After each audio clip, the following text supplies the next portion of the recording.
Hello friends, आप सबका स्वागत है आज की इस वीडियो में। तो आज मैं आपको कुर्ती के लिए बॉडी से नाप कैसे लेना है, उसे मेजर कैसे करना है और बिल्कुल परफेक्ट तरीके से उसमें लूजिंग कैसे डालनी है ये सब बताऊंगी। और कटिंग कहाँ पे करनी है, कैसे करनी है, ये सब बताऊंगी। ठीक है, तो आपका ज्यादा टाइम ना लेते हुए हम आज की इस वीडियो को शुरू करते हैं। तो मैं आपको डमी से बताऊंगी कि नाप कैसे लेना है। ठीक है, आपने बॉडी से वैसे ही नाप लेना है। सबसे पहले क्या होता है, कुर्ती के लिए हमें लेंथ मार्क करनी होती है। तो लेंथ क्या होती है, यहाँ से हम शोल्डर से लेते हैं। अगर आप किसी कस्टमर का ले रहे हो या अपना ले रहे हो, आपने बिल्कुल सीधे खड़े होना है इस तरीके से। और यहाँ शोल्डर से ना आपने जितनी भी लेंथ रखनी है कुर्ती की, उतनी आपने यहाँ पे लिख लेनी है लेंथ। ठीक है, तो मान लीजिए अगर हमें अपनी कुर्ती की लेंथ 40 इंचेस रखनी है, लेंथ के लिए हम एल लिख रहे हैं। ठीक है, 40 इंचेस लेंथ हमें रेडी करनी है कुर्ती की।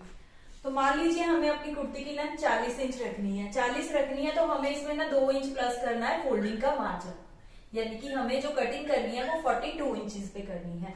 42 को भी हम सीधा सीधा मार्क करेंगे और 40 को भी हम सीधा सीधा मार्क करेंगे। ठीक है, 42 2 इंच हमारे पास नीचे फोल्डिंग का मार्जिन आ जाएगा। तो लेंथ हमारी जैसे मार्क होगी, अब हमने चेस्ट का साइज लेना होता है। तो चेस्ट का साइज ना हमें इंची टेप को इस तरीके से पकड़ना है। ठीक है, यहाँ पीछे से ऐसे घुमा लेना है। और जो चेस्ट का साइज है ना वो आर्म होल से बिल्कुल ठीक नीचे से लिया जाता है, ऐसे ऊपर से। ठीक है, इस तरीके से आपने चेस्ट का साइज लेना है। ऐसे जैसे 34 आ रहा है ना यहाँ पे हमारा, ये देखिए ऐसे आपने ना इस तरीके से टाइट पकड़ना, एक फिंगर आपकी अंदर होनी चाहिए, इस तरीके से आपने नाप लेना है। तो जो चेस्ट का साइज है वो आपने आर्म होल के ठीक नीचे से लेना है, इस तरीके से ऊपर से। ये देखिए 34 इंचेस आ रहा है हमारे पास ऐसे। तो जैसे आपने चेस्ट का साइज लिया है 34 इंचेस, 34 लिया है ना हमने, तो इसमें हमारी जो लूजिंग पड़ती है वो 3 इंच की पड़ती है। चेस्ट में हमेशा 3 इंच की लूजिंग पड़ती है, ये आपने ध्यान में रखना है। ठीक है, मतलब हमें जो कटिंग करनी है वो 37 इंच रेडी करने के लिए करनी है। जो मार्किंग करनी है ना चेस्ट की वो 37 इंच पे करनी है। तो चेस्ट का भी आपको समझ में आ गया, 3 इंच की आपने लूजिंग डाल के 37 इंच पे आपने कटिंग करनी है, यानी कि 37 इंच हमें रेडी करनी है। अब हमने कमर के लिए नाप कैसे लेना है। कमर का जो नाप है ना वो ठीक चेस्ट के नीचे से आपने लेना है, यहाँ से नहीं लिया जाता, कमर का नाप यहाँ से लिया जाता है। तो इस तरीके से आपने इंची टेप को पकड़ना और वैसे ही सेम वैसे ही पकड़ते हुए ना आपने इस तरीके से ऐसे नाप लेना है। तो यहाँ पे हमारे पास कमर का जो साइज है वो 29 इंच आ रहा है। तो हमारे पास जैसे कमर का साइज आया ना 29 इंच, कमर के लिए हम यहाँ पे के लिख लेते हैं। तो 29 इंच को में ना हमें यहाँ पे 2 इंच की लूजिंग डालनी है। चेस्ट में 3, कमर में 2। ठीक है, ये फॉर्मूला होता है साइज के लिए। ठीक है, इसमें सिर्फ 2 इंच की लूजिंग डालनी है और 31 इंचेस हमें कमर का साइज रेडी कर लेना है। और ये कुर्ती पे मार्क करना है आपको। यही हमारी मार्किंग होगी और इसी के ऊपर हमारी सिलाई आएगी। यही रेडी करना है हमें साइज कुर्ती का। अब हमें हिप का साइज कैसे लेना है। हिप का साइज ना यहाँ से लिया जाता है ऐसे। ठीक है, यहाँ से ना हमें इसी तरीके से हिप का साइज भी ले लेना है। तो यहाँ पे हमारे पास हिप का साइज भी 34 इंचेस ही आ रहा है। तो जैसे कि हिप का साइज भी 34 आ रहा है ना, तो हिप में भी जो लूजिंग पड़ती है 34 में हमें 3 इंच की ही लूजिंग डालनी है। ये 3 2 3 का फॉर्मूला होता है लूजिंग डालने का। और जो साइज हमें रेडी करना होता है वो ये वाला होता है, यानी कि इसका भी 37 इंचेस हमें रेडी करना है हिप का साइज। स्लिट्स का होता है, स्लिट्स आपको अपने अकॉर्डिंग लेने होते हैं, जितनी भी आपने कुर्ती की लेंथ लेनी है। हिप का जो साइज होता है ये 22 इंच पे ऊपर से मार्क होता है। ठीक है, ये आपने ध्यान में रखना है कि ये मार्किंग किस किस पे करनी है। ये आपने 7.5 इंच पे करनी होती है चेस्ट की जो मार्किंग है। ठीक है, और ये आपने कमर की जो मार्किंग है ये 15 इंच पे करनी होती है। और ये मार्किंग आपने 22 इंच पे करनी होती है। नॉर्मली कुर्ती का यही फॉर्मूला होता है।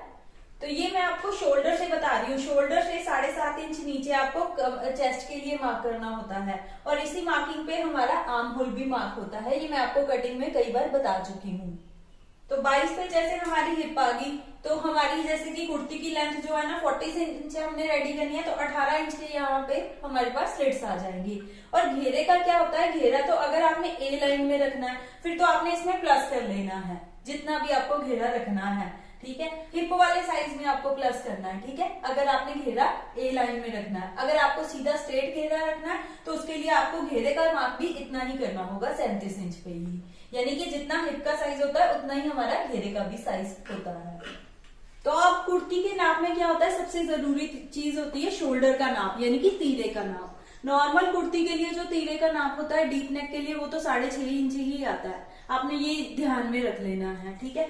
अब जो शॉर्ट नेक के लिए तीरा कैसे लिया जाता है वो मैं अभी आपको डमी से नाप लेके बताती हूँ। तो ऐसे हमने पीछे से लेना होता है तीरा, बैक साइड से। इस तरीके से हमने ये वाले पॉइंट से ये वाले पॉइंट तक देख लेना है कि तीरा कितना आ रहा है। हमारा यहाँ डमी का तीरा जो है ना वो 15 इंच आ रहा है, ये देखिए। ये हमें बैन नेक के लिए, शॉर्ट नेक के लिए, या कोई भी अगर आपको शॉर्ट नेक कोई किसी भी तरीके का बोट नेक रेडी करना है तो उसके लिए आपने तीरा बॉडी से नाप लेना है। तो तीरा यहाँ पे हम 15 इंच लिख लेते हैं। इसमें कोई लूजिंग नहीं पड़ती है, ये इतना ही कटता है। जितना आपने नापना है बॉडी से ये उतना ही आपने कट करना है, ठीक है। तो ये 15 इंच जो तीरा हमने लिया है ना, ये शॉर्ट नेक के लिए लिया है, या कोई भी बैड नेक या बोट नेक आपको रेडी करना है उसके लिए। अगर आपको डीप नेक रेडी करना है तो उसके लिए आपको 6.5 इंच यानी कि 13 इंच ही तीरा लेना है। 6.5 हम डबल फोल्ड करके रखते हैं ना कुर्ती को कटिंग करते वक्त, इसलिए हम 6.5 मार्क करते हैं। वैसे वो 13 इंच आता है खोल के। तो एक चीज जो मुझसे सब पूछते रहते हैं कि आप स्लीव का जो आर्म होल है वो कैसे मार्क करते हो, उसका भी एक फॉर्मूला होता है। जो चेस्ट का हमारे पास रेडी साइज है ना, यानी कि ये 37 इंच हमारे पास रेडी साइज है ना, इसे हमने 5 से डिवाइड करना है। जो भी हमारे पास आंसर आएगा ना उसे हमने आर्म होल के लिए, स्लीव के आर्म होल के लिए मार्क करना होता है। तो स्लीव पे जो हमने आर्म होल मार्क करना है ना उसके लिए हमें इसे ना 5 से डिवाइड करना है। तो हमारे पास आंसर आ जाएगा 7.5 इंच के करीब। तो हमने जहां जो स्लीव पे आर्म होल मार्क करना वो 7.5 इंच मार्क करना है, ठीक है। तो डमी पे मैं आपको स्लीव का नाप लेना नहीं बता सकती ही, क्योंकि इसकी स्लीव्स नहीं है, ठीक है। नॉर्मली आपने क्या करना है, स्लीव की लेंथ मार्क कर लेनी है यहाँ ऊपर से, शोल्डर से, ठीक है। स्लीव की लेंथ लेनी है और फॉर्मूला मैंने आपको बता दिया कि आपने आर्म होल पे ये वाला फॉर्मूला यूज करना है। चेस्ट के रेडी साइज को हमने 5 से डिवाइड करके जो भी आंसर आएगा हमने वो मार्क कर लेना है। तो वैसे तो नाप में जो भी चीजें मेन होती है वो मैंने आपको बता दिया। आपने इतनी लूजिंग डाल के इतने पे आपने कटिंग करनी है। अगर आप इसके अलावा कुछ मुझसे और भी पूछना चाहते हैं तो आप मुझे नीचे कमेंट बॉक्स में कमेंट करके बता सकते हैं। अगर आप इसी नाप की कुर्ती कट करना भी देखना चाहते हैं तो आप वो भी मुझे नीचे कमेंट बॉक्स में कमेंट करके बता सकते हैं। तो मैं ऐसी ही यूजफुल वीडियोस आपके लिए लेके आती रहती हूँ। तो मेरे चैनल को सब्सक्राइब जरूर करें और वीडियो को लाइक और शेयर भी जरूर करें। तो चलिए नेक्स्ट किसी और वीडियो के साथ मिलते हैं। Till then bye bye.